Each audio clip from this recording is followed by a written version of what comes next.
HTIS classroom notes history for UPSC lecture one में क्षेत्रीय राज्यों की बात की गई है। क्षेत्रीय राज्यों में 3 तरह के राज्यों की बात की गई है। ऐसे राज्य जो उत्तराधिकारी राज्य होते हैं, दूसरे जो विद्रोही राज्य और तीसरे स्वतंत्र राज्य, यानी कि क्षेत्रीय राज्यों को 3 श्रेणी में बांटा जाता है। ये जो उत्तराधिकारी राज्य है, इसके अंतर्गत ऐसे राज्य आते हैं जो मुगल सूबेदारों द्वारा स्थापित राज्य होते हैं, ठीक है, जैसे बंगाल, अवध, हैदराबाद, कर्नाटक। विद्रोही राज्य में ऐसे राज्य आते हैं जो विद्रोह करके स्वतंत्र हो गए हैं, ठीक है, या स्वतंत्र हुए राज्य, मराठा, सिख, जाट, रोहेल, बंगस, पठान इत्यादि।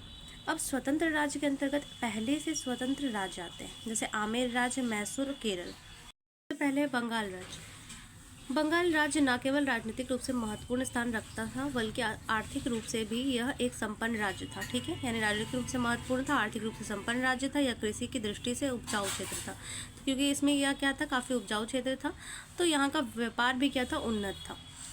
कह 18वीं सदी के मध्य तक एशिया से इंग्लैंड को होने वाले कुल निर्यात में बंगाल की हिस्सेदारी लगभग 60% थी, यानी कि पूरे एशिया से जो निर्यात होता था इंग्लैंड में, उस टोटल का 60% सिर्फ बंगाल से होता था।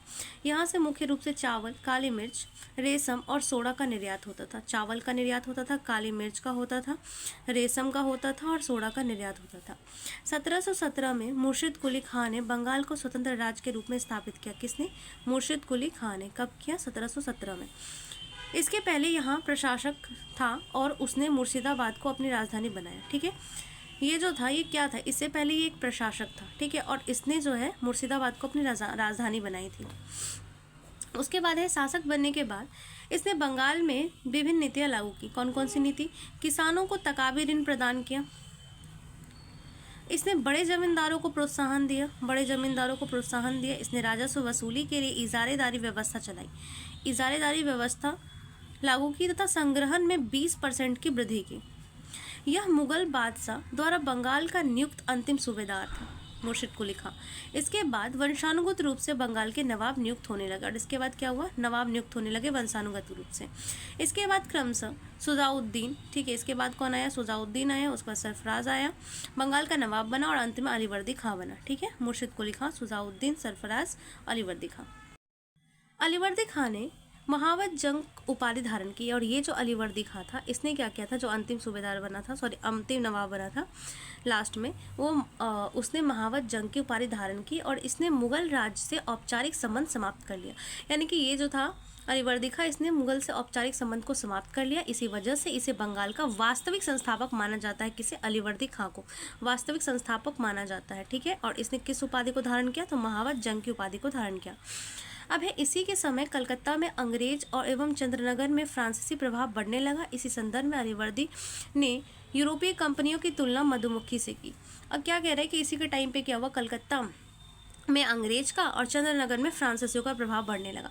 तो इसी टाइम पे अलीवर्दी ने क्या किया, यूरोपियों की जो है तुलना मधुमक्खी से कहा कि अगर तुम सांस छोड़ दोगे तो यह तुम्हें शहद देगी, और अगर तुम इसका गलत प्रयोग करोगे तो यह तुम्हें मधुमक्खी की तरह काट लेगी। इसकी मृत्यु के बाद 1756 में सिराजुद्दौला बंगाल का नवाब बना, ठीक है। अलीवर्दी खां की मृत्यु हो जाती है, उसके बाद कौन बना? सिराजुद्दौला बंगाल का नवाब बना। इसी के समय उत्तराधिकार का संघर्ष भी प्रारंभ हो गया, ठीक है। यही वह समय था जब बंगाल में ब्रिटिश हस्तक्षेप बढ़ गया, सिराजुद्दौला के टाइम पे। अवध राज्य को देखें थोड़ा सा, इसके आगे नेक्स्ट पढ़ेंगे आगे। यहाँ पे सिर्फ देख रहे कैसे स्वतंत्र हुआ। अवध राज्य को देखें तो 1722 में शहादत खां ने अवध को स्वतंत्र राज्य के रूप में स्थापित किया। किसने किया? शहादत खां ने किया, 1722 में किया।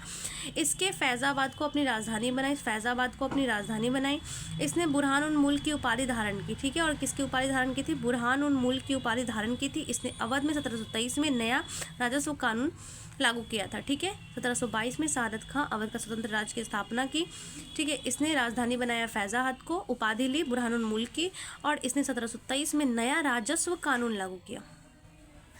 किसानों में अनेक प्रकार की सुविधाएं प्रदान की, साथ ही इसने हिंदू मुस्लिम दोनों ही प्रशासन शामिल थे, यानी कि इसके प्रशासन में दोनों लोग आते थे, हिंदू भी और मुस्लिम भी। उसके बाद है 1739 में नादिर शाह के आक्रमण हुआ, जिसने शहादत खां के मुगलों की तरफ से युद्ध लड़ा। यानी कि 1739 में क्या हुआ, नादिर शाह का आक्रमण हुआ, जिसमें क्या हुआ कि शहादत खां ने मुगलों की तरफ से लड़ा। हालांकि फिर मीर बख्शी का पद न मिलने से यह अंतुष्ट हो गया।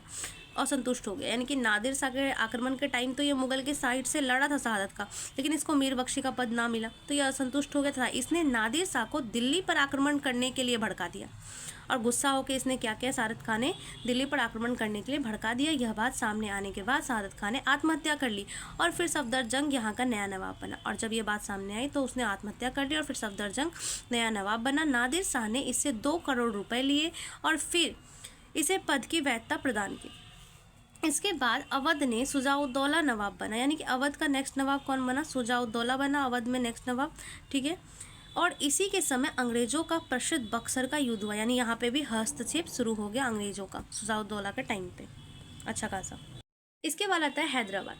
1724 में चिनकुलीज खान ने हैदराबाद को स्वतंत्र राज्य के रूप में स्थापित किया। इसने निज़ामुल मुल्क आसफ शाह के नाम से जाना जाता है। इसे किस नाम से जाना जाता है, निज़ामुल मुल्क आसफ शाह के नाम से जाना जाता है, ठीक है। इसने मुगल बादशाह मोहम्मद शाह को सैयद बंधुओं के नियंत्रण से मुक्त कराया, जिसके बाद वजीर नियुक्त कर दिया गया। हालांकि जल्द ही यह केंद्रीय शासन से ऊब गया और ये क्या हुआ, ऊब गया और स्वतंत्र राज्य की स्थापना के लिए दक्कन की तरफ चला गया।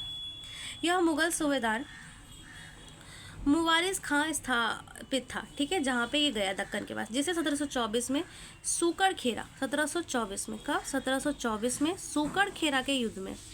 सूकरखेरा के युद्ध में चिनकुलीज खां ने पराजित कर दिया और इस प्रकार स्वतंत्र शासन स्थापित किया। इसके प्रशासन में हिंदुओं के प्रति भी उदार नीति अपनाई थी, ठीक है, यानी कि उदार नीति का पालन किया था। 1748 में इसकी मृत्यु के बाद नासिर जंग यहाँ का निज़ाम बना। इसकी मृत्यु के बाद कौन बना, नासिर जंग यहाँ का निज़ाम बना। इसके बाद रुहेल राज्य। अवध के उत्तर में स्थित इस छोटे से राज्य की स्थापना जो है वीर दाऊद और अली मोहम्मद ने की थी। अवध के उत्तर में है ये, वीर दाऊद और अली मोहम्मद ने की थी। इन्होंने बरेली स्थित आंवला को अपनी राजधानी बनाया था, ठीक है। अवध का पड़ोसी राज्य होने के कारण इनका संघर्ष होता रहा और अंततः शुजाउद्दौला ने रुहेल राज्यों को अवध साम्राज्य में मिला लिया। किसने, शुजाउद्दौला ने। और यहीं पे फर्स्ट लेक्चर खत्म होता है। Thank you.